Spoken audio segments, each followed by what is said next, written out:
Alright, good morning everyone! We are live and alive on today, Wednesday? Feels like a Wednesday. Let's go with Wednesday, the 12th of March. Thank you all for joining, thank you all for coming back, lovely to see you all again. What are we doing today? So this is going to be part 2 in a little series that we started on Monday, where we're going to be building a multiplayer cube. Let's jump over to where we got to. So link to the cube, we're down in the description below. We'll also put a link to the previous video if you haven't seen that, if you're not watching live. So a quick recap of what we did last time. The plan with this series is that we are going to be building and putting together a multiplayer cube. It's going to be based more around conspiracy style draft rather than specifically Commander. Basically because I find the games in that go a little bit quicker. They kind of last the same length as a regular cube draft, kind of like 4 to 5 hours, whereas personally I found with Commander Cube, they tend to be a little bit longer. The other thing with this cube is I'm not really worrying about cost, because I'm probably going to be proxying like 90% of it. Basically, I'm going to be proxying every card worth more than the price of a proxy. So every card worth more than 30p will probably just be proxied unless I own it. What else was important with this? So, the way that the kind of cube will actually work, with the multiplayer element of it is, it's going to be based around 8 players drafting. They will then play one game. 4 players will play, 4 players will play, and 4 players will play, so you have 2 pods of 4. They will play 20 life, 40 card decks. The top 2 from each pod will play each other in like a winner's bracket. The bottom 2 from each pod will play each other in a non-winner's bracket or a loser's bracket. And that's kind of how it works. So effectively everyone plays 2 games afterwards. Nice and straightforward. I find that works just a little bit smoother and a little bit... for me, works a bit nicer than the Commander draft formats where kind of like you draft like... I think Commander Masters or Commander Legends had like 20 card packs... where you drafted 2 cards from a pack. You built like a 60 card deck and started on 30 life, and you had to draft a commander. I want this to be multiplayer. I love multiplayer formats, but I just find drafting commanders really does limit you because basically, I think what I said the other day, and this is the last little part of the recap, is that with commander draft, if you basically, it skews, I think, to the people who open a 3-color legend very early on. If you don't find your lane that's open very early on, you can be a bit stuck. So I want this to just be more like a conspiracy draft, where you just draft the cards that are open. The colors that are open, you're not tied to a commander at all. So where we got to yesterday is we worked out the archetypes in our cube. We have 1 card in there, because you have to add a card in Cucumber before you can update the overview. The most expensive Llanowar Elves ever. The entire cube is currently worth more than it'll actually cost, $200. When we proxy it, it'll be less than this 1 Llanowar Elves, but hey-ho. We'll probably remove that later.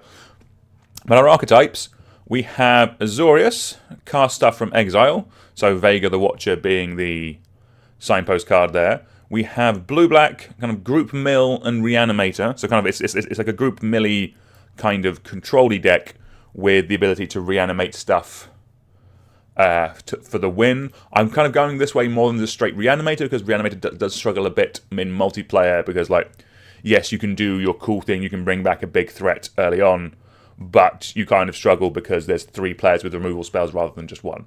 You can't counter it all. To kind of go into that nicely, we have Rakdos is kind of a Madness style of deck. We're going to be discarding and milling with our Reanimator deck, so kind of a nice bit of crossover there. And then from the red side of this, it's going to overlap into Gruul with like an Impulse Aggro style of deck. Gruul's probably going to be the most aggressive deck in here until I remember what Boris does. It's early. Oh, I mean, the cat have just woken up, haven't we? Had a nice little sleep. So this kind of deck is kind of built around the kind of Feldhorn style of stuff, where it's like Impulse Aggro. So it's rewarding us for casting spells from... Also casting spells from exile, but also casting spells from... like, rewarding us kind of like the red aspect of like exile cards, you may cast them this turn. There's a bunch of cards that reward you for doing that. Stuff like Inti, stuff like... not the three mana one that when you play a card from exile, or gets exiled on your control, Lalia, that kind of stuff is kind of where this is going to be. It's going to be quite an aggressive deck. Selesnya, because it sucks, we kind of went with Watchwolves, basically spending 2 mana for 3/3s. Pretty good. Or basically, it is playing overcosted or undercosted beef. You're spending less mana than the amount of power and toughness that you're getting out of it. That kind of stuff. As Orzhov is control. I do think you need a bit of balance in this type of in cubes. You do need a deck that's slower, looking to take control of the board. I think Orzhov is perfect for that. It's also probably going to get where we'll add some more Vote Matters stuff. How far into the vote? How deep into the Vote Matters stuff is to be seen. But that's kind of where we are with it. Is going to be like a Burning Vengeance, casting spells from graveyard. So lots of spells with flashback, lots of cards that reward us for when we cast spells from our graveyard. Golgari is going to be +1/+1 counters. There is some cool synergy and some cool cards in here. The Signpost card is currently Skullbriar, but there's some cool stuff we can do with +1/+1 counters in here. There's also maybe some combos we can do with here. I'm still working out the combo level of this, but we'll get back to that later. Boros is going to be Feather Combat Tricks. So if you ever played the Feather deck in Standard or played as a commander, you kind of know what I'm talking about here. It's basically this and like Zada, where basically we are playing where we are using combat tricks to, or basically you cast a combat trick that targets one of your creatures with something like gives it +2/+0 and draws you a card. Then with cards like Feather or Dreadhorde Arcanist or Zada, you kind of get that effect multiple times from one card. There'll also be some heroic stuff in here, nice and cool. Simic is going to be Miracle Grow.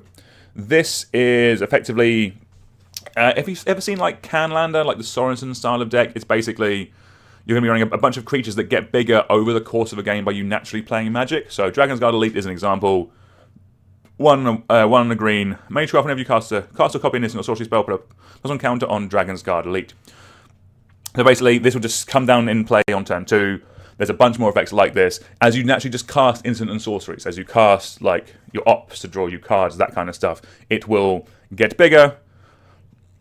And then that's the kind of Miracle Grow part of it. One thing I didn't mention actually is with this, I'll update the overview with all this before we jump in next time, just so it's all here nice and easy for us. The removal of this cube is going to be more, there's going to be less kind of like Doomblade, more kind of combat trick style of effects, just so I want to incentivize people to be attacking each other, basically, with this, because I don't want drawn-out games. I want fun, interactive, speedy games. That's kind of the multiplayer I like playing, and yeah, it should be nice and fun. The worst case with this, the utter worst case scenario with good, fun, interesting, speedy games, is you can just play more Magic. That doesn't seem like the end of the world. Alright, so the plan for today, also do feel free to shout out in the chat any cards you can think of that could help us. We're going to be, let's put this over here and this over here. Today we're going to be doing, the plan for today is we're going to be getting our lands in first, then we're going to be doing our multicolored signpost cards, and then we'll start adding some staples after that. So let's get our mana base in first. This is going to be, alright, we will remove Llanowar Elves in a moment. So because this is again, sorry, you're getting a little heavy, don't you? You're getting down? Go have your breakfast. Go for this. Oh, I am incredibly stiff this morning. For those unaware, I've started the wrestling training. Professional wrestling, not that fake amateur stuff. And last night was a lot of arm drags and arm flips. So it was a lot of me going from a standing position, flipping over onto my back, and rolling. It was like that for like 3 hours. So my left and my right shoulders are in a lot of pain, but we'll try and get the typing down. Let's just stretch it out. Good to stretch in the morning. All right. So because for this, I know I want the as I mentioned, because I am proxying this, I'm not going to hold back on things like the mana base. So we are going to have ABR Jewels as the base. It's going to have a the mana for this, I'm just going to make basically perfect. Or as good as you want to make it. So we're going to add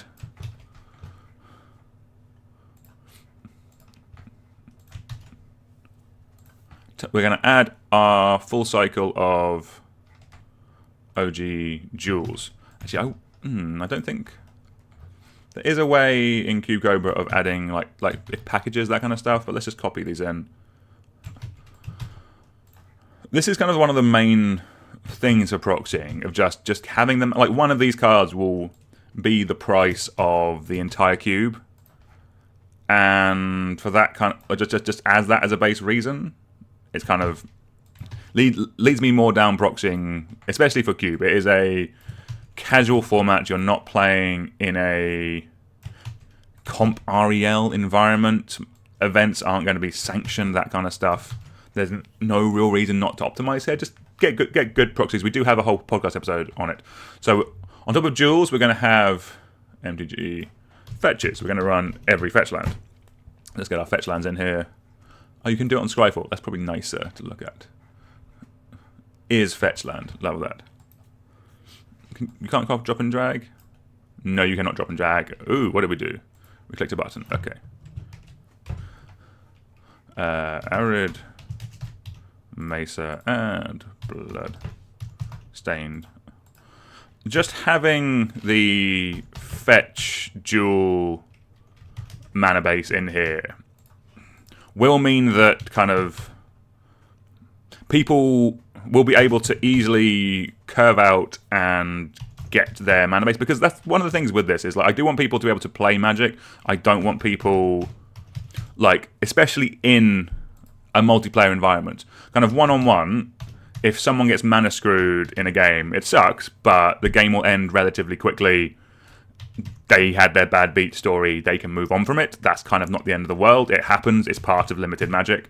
But when that is a multiplayer game, I don't want someone just sitting there not being able to do it. And by having good mana, it will eliminate that happening as much.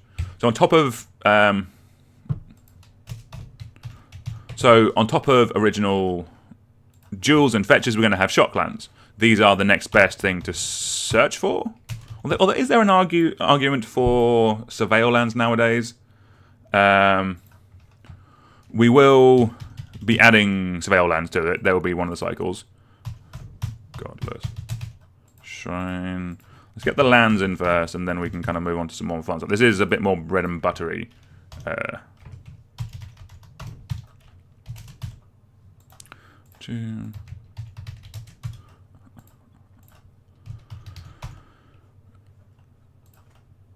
Yeah, I want my players, when they're playing this, to be able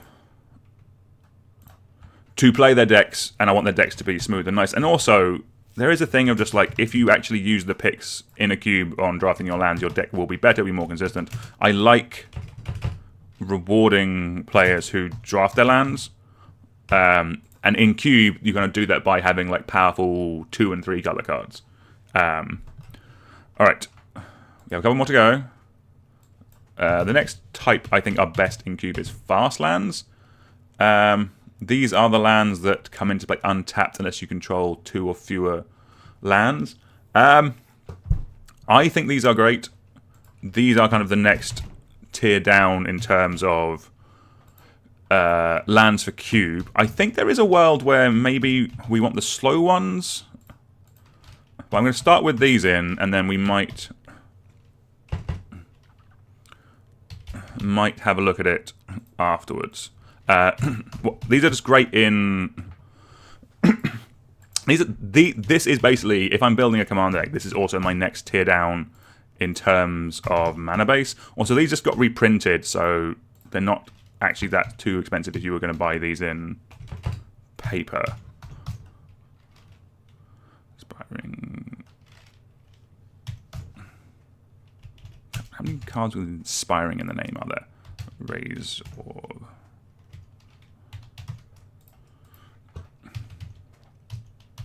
Seachrome Coast, Spire, Bluff, Canal.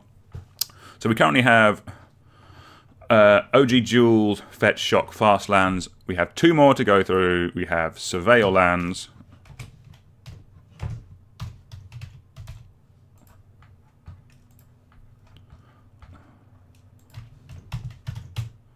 Commercial District. I think these have really just become staples in all formats that can run them.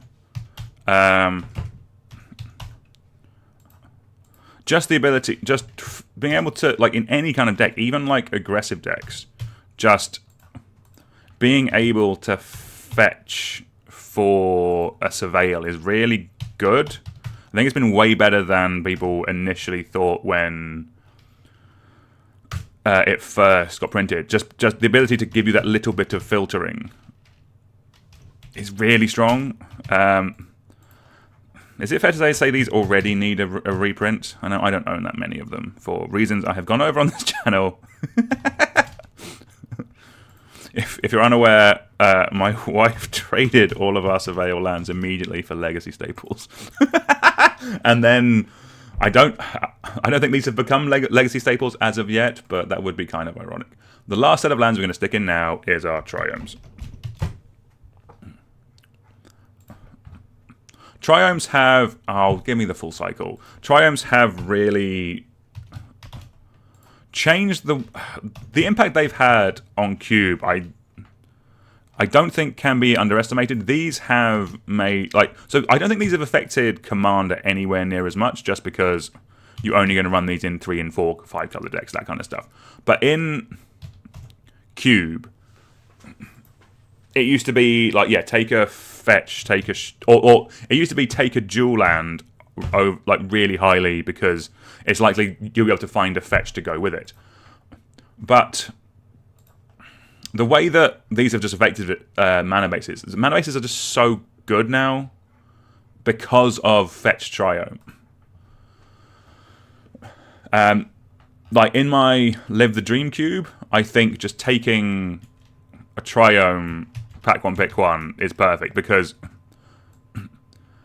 I think Triomes have made fetch lands better in Cube. I think fetch lands are now, I think, like, if in any Cube that has fetch Triome, if there's nothing amazing in the pack, taking a fetch land, because you're likely to be able to find a Triome at some point that fixes for 2 of your colors, just because there's so many of them. Like, if you're a white-black deck, you have 1, 2, 3 Triomes that can go in your deck, and at worst case, they are a shock that comes into play tapped. That is just great. Cool. So that's going to be the base of our mana for today.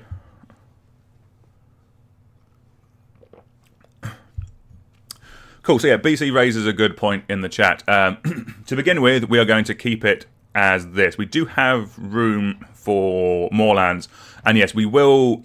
One thing we'll get to later on when we start. This is very much the base. This is where we're going to be starting with. In other cubes, I have been doing this as well. I think it's, customizing your lands to what the archetypes are doing. So BC mentions in the chat, because black-red is madness, which is more of a discardy style of deck, having a cycling land go in here for black-red. So replacing whatever the worst land is. There's stuff I've done before in other cubes. So like in cubes where I've had artifact support, I put like an artifact jewel in there to help out with it. This will be the base. We'll kind of get into more customization and stuff a bit later on, I think. This is where I want to start things off from. Next thing we're going to do is we are going to go. This one should be a bit more interactive and a bit more fun as a viewing experience. We're going to start our multicolor signpost cards. So again, we'll start with Azorius and we'll go down. So we know we want Vega. So I think generally we're going to be looking for, I think 4 signpost cards in each color, I think is a good place to start. So we'll add Vega. And again, we're not held back by cost here. I want them to be cool and work with the archetype. So as we mentioned, Orzhov is Azorius is rewarding you from casting spells from anywhere other than your hand. So things like Foretell, things like the top of your library. So let's just see what other cards there are with this type of effect. I think is a good place to start. Anywhere. Oh, we need to keep it into Azorius. Starting off with the multicolor sidepost cards, I do think is Not from hand. So the reason why we're starting off with the multicolored sideboard cards is when you're building a cube, especially when you're starting off building a cube, I still think that this is a fantastic base for it. Like all limited draft environments have this base, like they have cards that tell your players where to go with the draft. Like there is an element of like the more strict you stick to this, the more on rails it is. But basically, the plan is we will start with these multicolored signpost cards, and then the bits in between will be as cards that can go in as many different decks as possible. So decks don't look the same every time. Also, then on top of that, we'll then add packages, which is where you really start to kind of like pull and mesh and things really kind of start overlapping really well. But kind of as a starting point, this is where we're going to start for today. Ooh, so we've got some good I got some cool suggestions. So let's have a look at Zethi first. Ah, yes. So yeah, this is the Chun-Li card. So Zethi, Arcane Blade Master, 1 white and a blue for a 3/3 legendary creature, human soldier with multi-kicker. When it enters the battlefield, exile to X target instant or sorcery. I'm going to start the whole thing again. When it enters the battlefield, exile up to X target instant cards from your graveyard, where X is the number of times Zethi was kicked. Put a kick counter on each of them. When it attacks, copy each exiled card you own with a kick counter on it. You may cast the copies. That's quite interesting. I can see us going with this. It is doing the casting spells from somewhere other than our hand, which is nice. And there's going to be a lot of instant and sorceries in this. Kind of like blue-white does overlap with 1, the Burning Vengeance deck, and 2, the Feather Combat Trick kind of deck.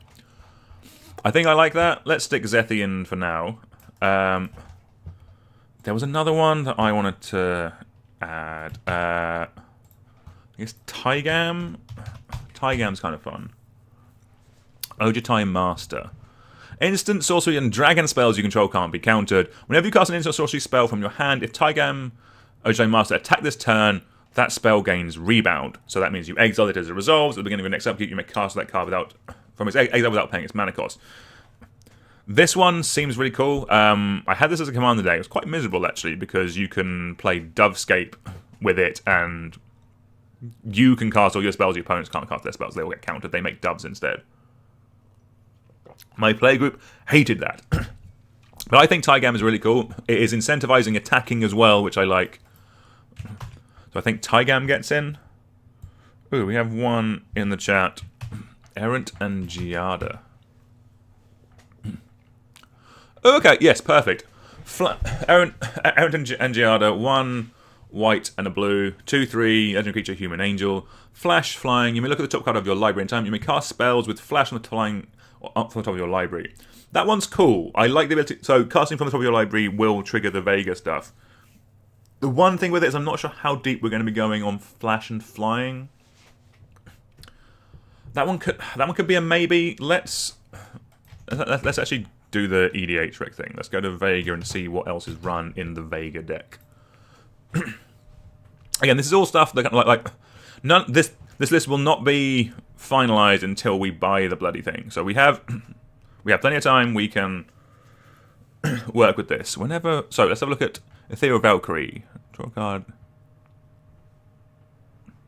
Okay, it's 6 mana though. I think that's a bit expensive. Let's see what else we have in here.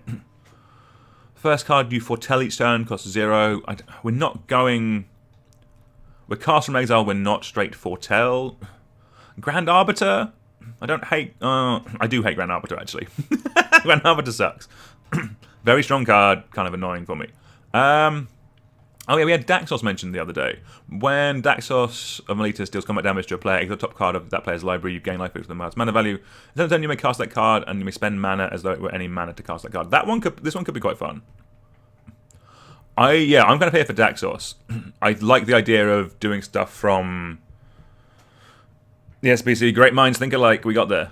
I think Daxos is fun. This is one mentioned the other day. I think I like, again, incentivizing people to attack each other and incentivizing and like taking stuff from opponents' decks. I think is like a little bit. We're not going to be like full. I steal your whole deck and do cooler things with it. But I think that's a nice little level. So yeah, so we have our 4 Orzhov cards.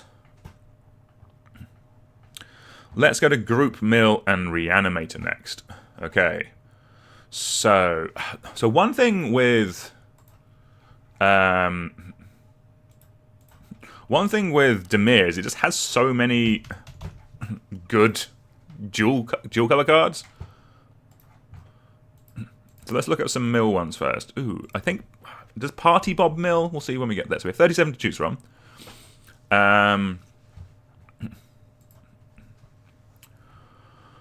So Extract from Darkness is currently the pictured signpost card that we have. I'm not actually sure if it is quite expensive. Actually, let's do mana value. So we want a bit of mill in there, and we want so Dustmantle Guildmage is the most obvious one, just because that's kind of a very classic. Here is a guild. This is the embodiment of a signpost uncommon. You want to be milling. You want to be paying. You want to be pinging people for milling. Let's see what else we have though. I don't think we're also going group mill with this, not necessarily target player. Let's see what we have. Ancient one's kind of fun. Cyber Controller I do like. When it enters, each opponent mills X cards, put all creatures cards milled this way onto the battlefield face down under your control. They're 2/2 Cybermen, and then this makes them 4/4s. I could see Cyberman Controller maybe. It is literally doing it is group milling. It is group mill on an X spell. That could be quite good. We don't actually need to be super artifacts to make this work. Like it's a 3-mana 3/3 that buffs up other artifacts we might randomly have. That's kind of interesting. So we did have Gyruda on here. Gyruda might be a way to go with this. It literally mills everyone, and so it can be a companion, but it doesn't have to be. It doesn't have to be. For it to be a companion, every card in your deck has to be an even mana value. But when it enters, each player mills 4 cards, but a creature card with an even mana value from among the milled cards onto battlefield under your control. I think Gyruda might not be a bad shout. I think Gyruda. So we're going to stick it in to begin with. This will be important when we look later at our reanimation targets. It means that we will be looking for more even costed ones. So I think let's get Gyruda in here. I think Extract from Darkness is just too.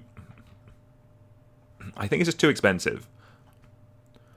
No, we'll put it in for now. We'll put it in for now, and then we can look at it later.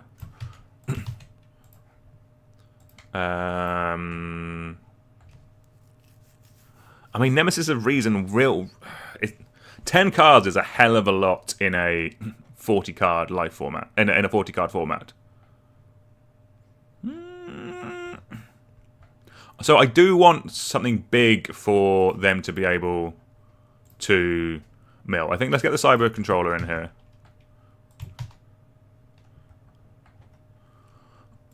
Let's get the Cyber Controller in here and then see where we are. So we got 3. Let's just look at big. Let's look at big creatures, and then I do want them to have something cool to reanimate. I want them to have. Let's just do mana value descending. Let's see what we got. I should have done creatures. All right, Mindless Leech. That seems fun. Ooh, Sunblade Oni is also kind of fun. So we also want it to be an even mana cost. Ooh, Calidus Assassin might not be a bad shout. Actually, ooh, are we going Dragonlord Silumgar? So, like, if we were doing, like, a lower power level thing, something like Derovan Horror or Symbiont might not be a bad shout. But I think... Or Xanathar. Ooh, there's some good ones. Ooh, Consuming Aberration. Power times equal number of cards in your opponent's graveyards. Whenever you cast a spell, each opponent reveals the top card of their library until they reveal a land card, then puts those cards into their library. I think Consuming Aberration is actually kind of perfect. This is exactly the signpost card that I think we're after. We've had a suggestion from chat, Nashi Searcher. Let's have a look. Ooh, okay. I don't think I've ever seen this card before. Nashi Searcher in the dark. Menace, whenever it does combat damage to a player, you mill that many cards. You may put any number of legendary and enchantment cards from among them into your hand. If there are no cards put this way, put a custom counter. I don't hate that. Interesting. The only reason why I think I'm not going to put it in just straight away is because I do want it to be a bit more group mill rather than just you mill. I kind of... with this, I think it's kind of an element of we're milling everyone and we're taking cards from everyone's decks. Actually, there's a... I know the mana vat. Is it plunder something? Memory plunder? You may cast an instant or sorcery card from an opponent's graveyard without paying its mana cost. I think this could be quite interesting. I think this might be where we're going as our fourth one, because we've got a reanimation spell, we've got a mill spell, and we've got... Oh, we have 4. This is the problem. Dimir just has too many good cards. I think we might leave it like this for now and keep Memory Plunder in the back of our minds.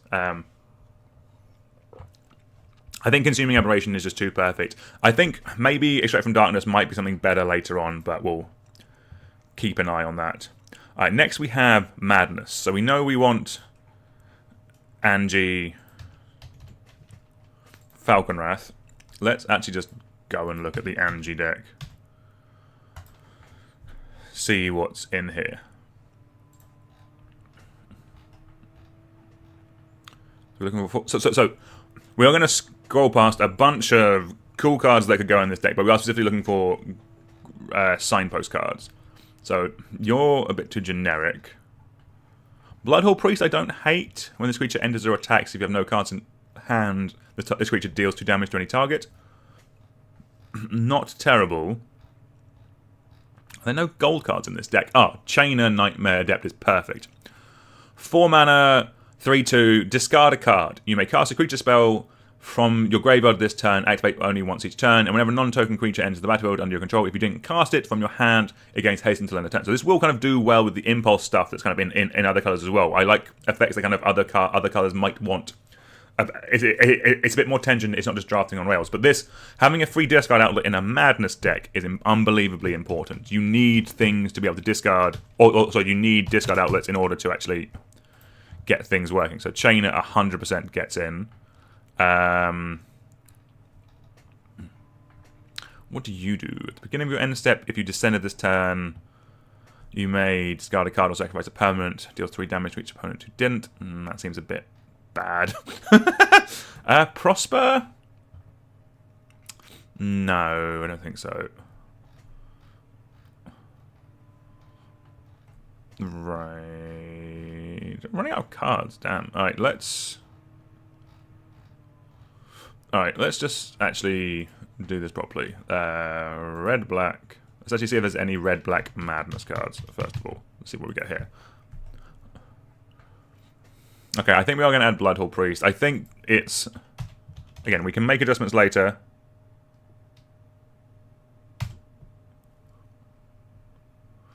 I think Angie is great for the Madness deck. But yeah, I could see Olivia mobilized. We'll have a look at that in a sec. Bloodhole Priest. Have Olivia mobilized. Shout in the chat. This card's fun. Whenever another creature enters the battlefield under your control, you may discard a card. If you do, put a +1 counter on that creature, it gains haste until end of turn, and it becomes a vampire. So this one's, yeah, a nice little discard outlet that works very well. Ooh, I've just thought of one that could actually replace Angie. Just because it does a little bit more. So Angie is 3 mana, 1/3 haste. Discard a card, draw a card, maybe discard a card, and that's untap it. Moria Marauder. No, it's Moria Scavenger. 1 black and a red for a 1/4 creature, orc, rogue, death touch, haste. Discard a card, draw a card. If the discarded card was a creature card, amass 1 orcs. I think this could be a bit more. This might actually be a bit more generally useful than Angie, because it makes you tokens as well. I love Chain. Actually, I think I'm going Bloodhole Priest actually and keeping Moria and adding.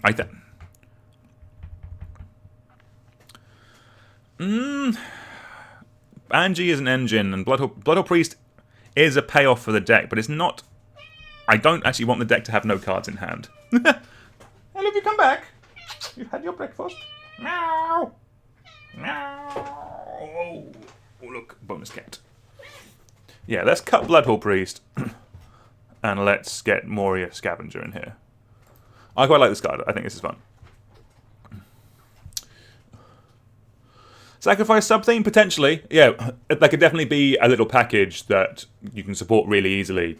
Yeah, that could definitely be something when we get into packages. If we do end up going kind of combos in any kind of creature-based combos, then there will be sack outlets naturally in here, I think. So that could be a nice little sub thing that we add. Right, so we've got our 4 Rakdos cards. Alright, Impulse Aggro. Like, this one might be a bit tricky. We'll be fine. Fouled Horn. I spell it wrong every time.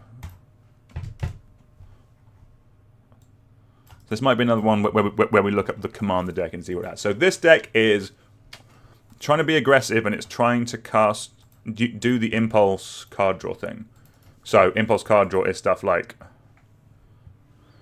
effects in like red that like exile the top cards of your library, and you may cast them this turn. So let's see what's in. Ooh, that doesn't. So yeah, so stuff like Lalia is kind of what we're synergizing. Ooh, Escape to the Wilds is a phenomenal Magic card. Exile the top 5 cards of your library. You may play those cards exiled this way until the end of your next turn. You may play an additional land this turn. That seems great. Great in a multiplayer game. Great in this kind of stuff as well. Bloodbraid Elf. Cascading will trigger everything that we want here. I think that's a good shout. Xenagos? No, I like Xenagos, but I don't think that's where we're going with it. Atali does kind of slap. Be cheating Atali in. I like that. I love Tovalar. I would. There is a world where originally this deck might have been a bit more werewolf themed, but I am never putting Daybound, Nightbound in a cube again, so unfortunately not. Ooh! Hugs. This one seems cool. When it enters, exile top 8 cards of your library. Until the end of the next turn, you may play those cards. You may play an additional land on each of your turns. That seems pretty... Is that not exactly what we want? So you also have cards like Keeper of Secrets as like payoffs. I think Hugs is exactly what we want. Alright, that was nice and easy. I thought that one was going to be a bit more tricky. I should just build this command deck at some point. Alright, so we have Hugs. Let's go to... We have Hugs. Hello, darling.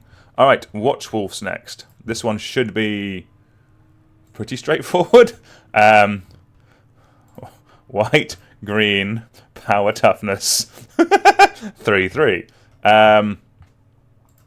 Power equal to 3. Mana cost is... mana value equal to 2. So, we have... Ooh, Malera. Here's a Watchwolf. Let's firstly get Fleece Mainline in here. Fleece Mainline, great card. Miriam Herd Whisper, as long as it's your turn, mounts and vehicles you control have hexproof. I don't want that card. Are we going Bronze Hide Lion? Oh, it's Bronze Hide. Malera does kind of... Are there any combos with this one?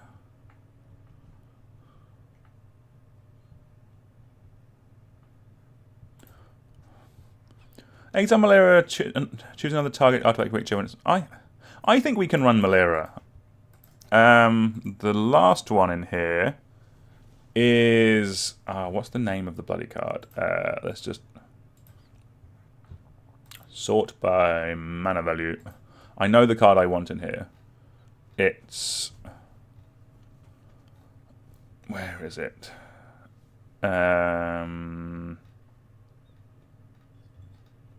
It's the one that when you... It makes more copies of itself. It's the one where the token was randomly really expensive. Safi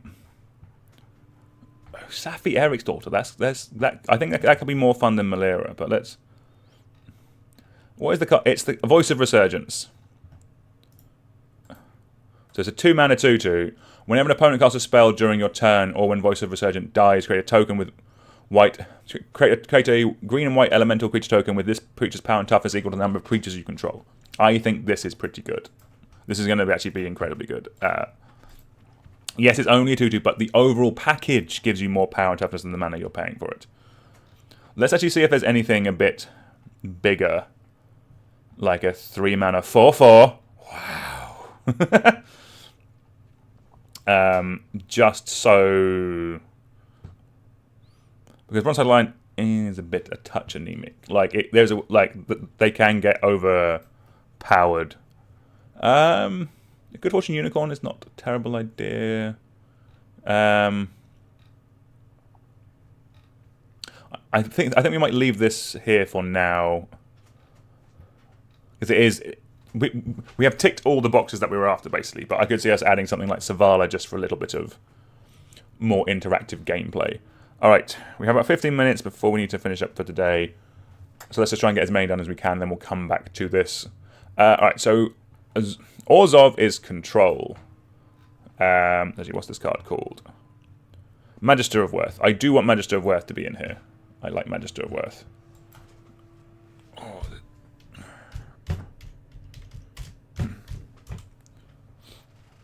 Magister of Worth you can definitely get in.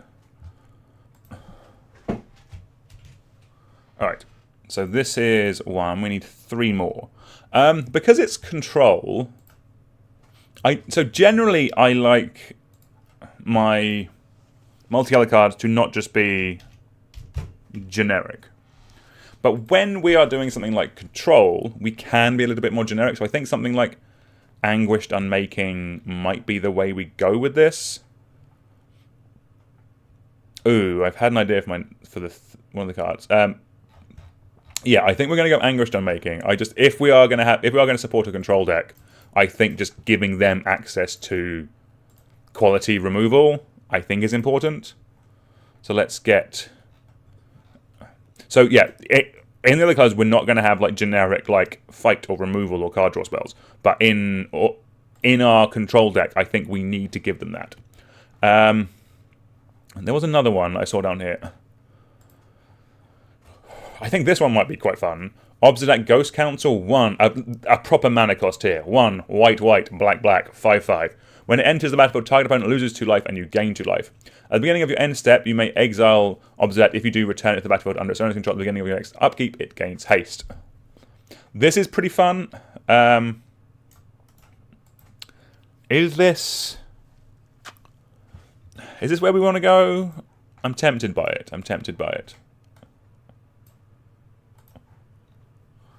I see Dam as a suggestion. The one thing with Dam is that I tend to be a little bit fast and loose, shall we say, with my categories. So when I'm putting this in, this will actually just be a black card or a white card. We don't have to count this as a multicolored card because it can go in one of them. This isn't specifically just for the Orzhov deck, but Dam will definitely be in here when we get to our interaction-y type sections. Or when we start going through staples, basically, that's when we'll be looking at that a little bit more. Right. Ethereal Absolution is a little board wipe I don't hate, but that just might make the game a bit more miserable. Ashen Rider kind of slaps, but that is definitely more of a reanimation thing, which isn't something that specifically White-Black is doing. Let's just... Because Control is a little bit more of a generic archetype. Let's just... Ooh, Lothlo. I like Lothlo. Whenever a player casts their second spell each turn, they lose 1 life and create a treasure token. I think Lothlo could be quite good. It's something cheaper to do in that deck. In multiplayer, it's going to be pretty good. I think Lothlo's not a bad shout. So we could do Vindicate over Anguished Unmaking. But I don't think the lands are going to be... there might be lands people want to blow up. We might look at that later. I could see Death to the Deathless. But that might just be a bit too... It might just cheese people out of a game. That could lead to a little bit of feel-bads. Let's keep going down. Apparently this card got really expensive recently. Yeah, okay. Oh, but that it went to $4 rather than like £1. Okay, that makes sense. Ooh, Priest of the Fellrights I like. I've been really impressed by this card. White black, 2/2, pay 3 life, sacrifice Priest of the Fellrights, return target creature card from your graveyard to the battlefield under your control, activate only as a sorcery, and it has Unearth. This is a nice little... There will be board wipes in the cube. That's a nice little way of getting around board wipes. I think I like that. It also means that kind of, yes, we have Magister of Worth. Actually, we have Magister of Worth as the board wipe. We can wipe the board. Next turn, Priest of Fell writes a creature back, even if it's in the graveyard. I like that. Alright, we have a couple more that we can get through today. We might not be able to get through all of them, would be my gut. We still have Burning Vengeance. Ooh, we're getting close. Alright, so for Is It Burning Vengeance, we need the ability to cast cards from our graveyard or reward us when we cast cards from graveyard. This might be one actually we use Cube Cobra for. So let's so in Cube Cobra, it does have the functionality to look at cards and search cards. So here we can type in burning. How do you spell vent? Too early for me to be working out spelling. So we can type in Burning Vengeance. And then it will show us cards, by clicking on it, it will show us other cards that go in decks with it. So here's a bunch of flashback cards. These are all cards that will probably go in the Burning Vengeance deck. But let's just see if there's any multicolor signpost cards for us to add. Crackling Drake, we mentioned that one the other day. I think that's a good shout.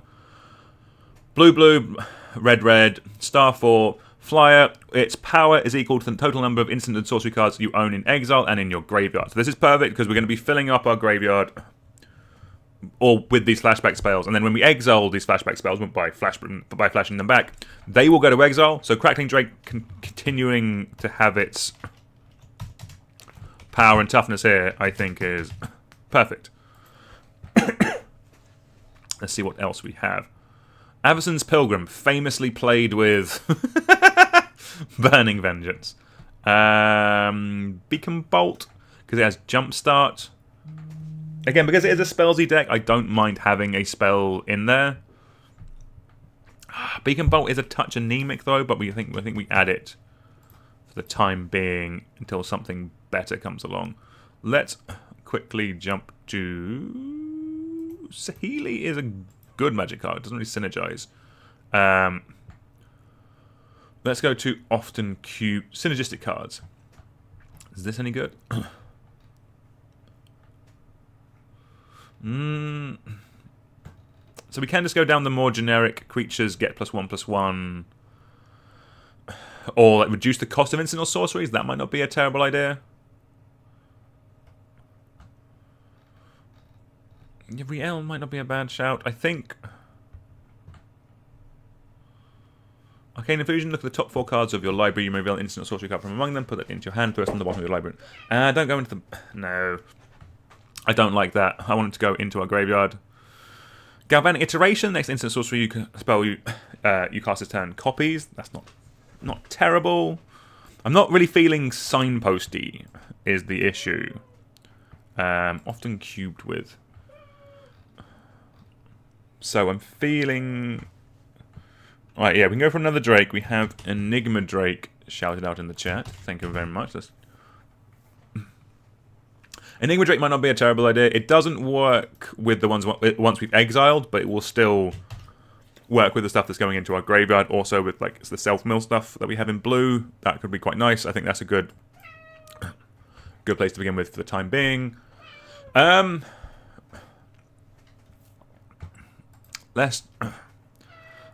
I think we're just gonna see what is, because it is still a deck that's kind of looking to cast instant and sorceries. Let's just see what the similarly to. Hello, yes, small cat, you can come back.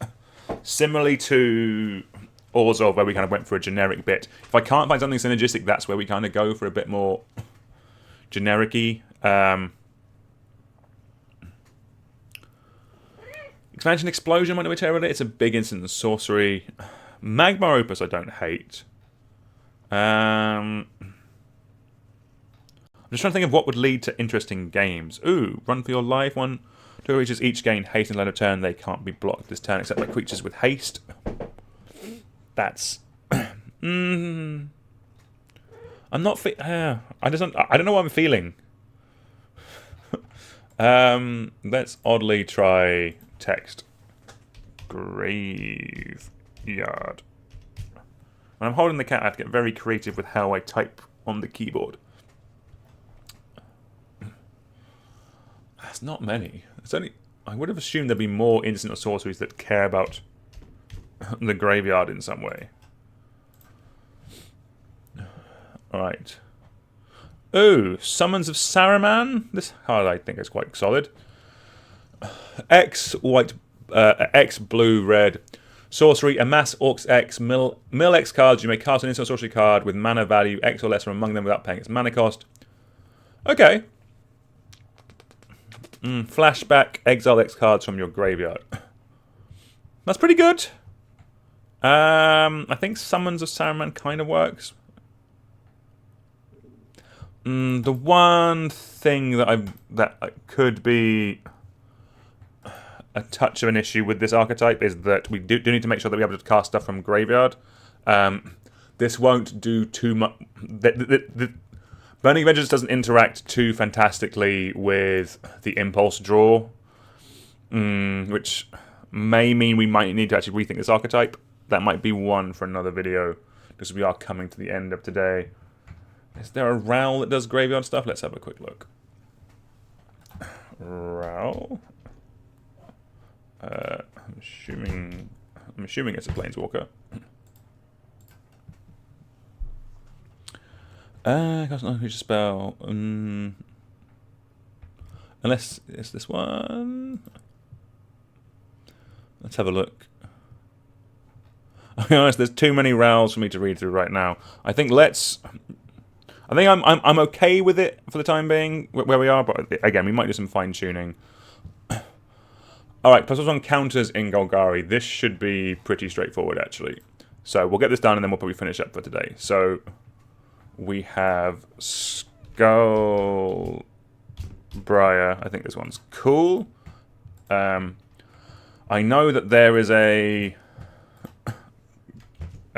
a snake that doubles the amount of counters you put on things. That's going to get in. Alright, so Corpshack Menace, that seems very vibey and very multiplayer-y. Worst case, it's a 4-mana 4/4. Makes all of our other +1 counter stuff bigger. We love that. Fiend Artisan isn't terrible.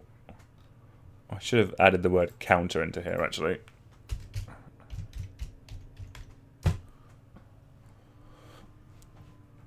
Alright, there's a snake that I know I want. Let's sort by mana value. It might not oddly come up in this list. It hasn't. Rayhan I don't hate.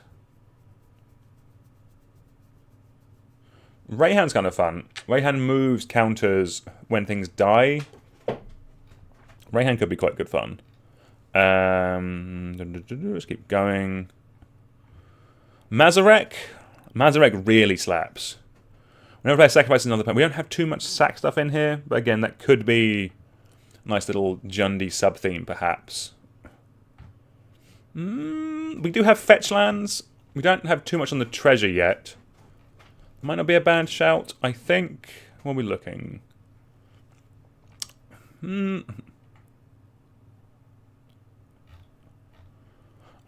Let's do Mazarek. Worst case, it's a flyer. Can take the initiative, that kind of stuff. Alright, I need to find this bloody snake. Which I think will be the last card that we add for today. I know we're close, but man's got to start a day job very shortly. And this cat needs the rest of her breakfast. Winding Constrictor is perfect. It effectively doubles.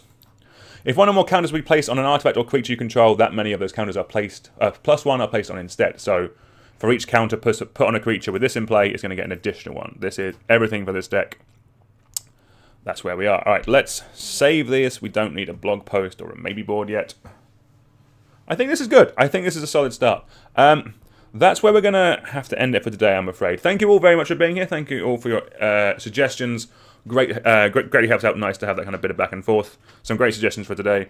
I think we're doing solid. We'll probably be back at this maybe Friday, maybe Monday, depending on what other stuff comes out this week, where we'll be finishing off our 2-color archetypes, and then we'll start adding some staples. We'll start filling in the gaps a little bit. We'll start thinking about how we want the cube to kind of, like, it'll really start forming in the next one as we start going over some more just signpost, some more staple cards to kind of just fill in some of the gaps, and then we'll start fleshing out the archetypes a little bit more.